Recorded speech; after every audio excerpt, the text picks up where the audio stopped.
My name's David Skelton. I'm Deputy Director of Policy Exchange. Our fundamental principle was there needs to be an evidence-based to this debate. It's a very emotional debate. A lot of words get thrown around by both sides.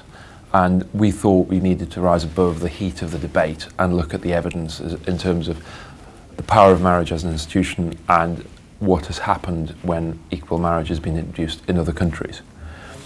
We found three things. The first thing was that marriage is a powerful social institution. It's good for individuals. Married people tend to be wealthier, healthier and happier. It's good for communities. It's good for bringing up children. Married parents are much less likely to split up than parents who cohabit.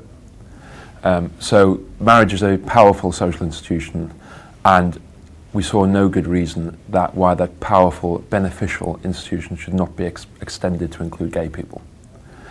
The second point was about why marriage could be specifically good for gay and lesbian people.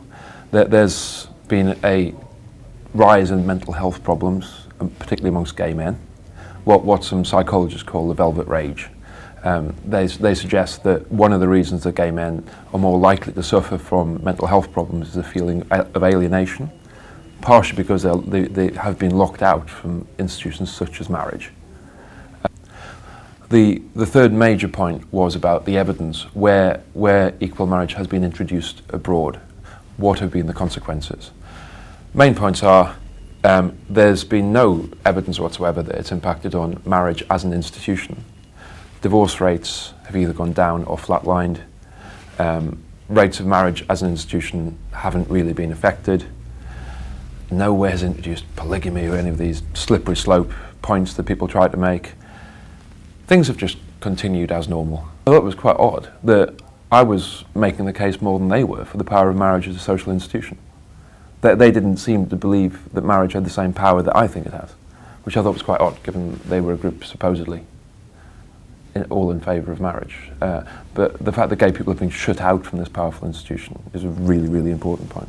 We also found that it was very important that religious freedom was protected and should be safeguarded. We said there should be safeguards in the legislation that meant if a church doesn't want to hold or bless a same-sex marriage, it should not have to. Whether the Church of England holds same-sex marriage should be up to the Synod of the Church of England.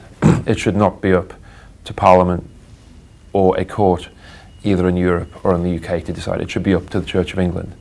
But equally, if, say, the Quakers or the Unitarians or the liberal Jews want to hold a same-sex marriage, they should not be stopped from doing so. Religious freedom matters on both sides of the coin. I think this will be introduced in the Queen's Speech next year.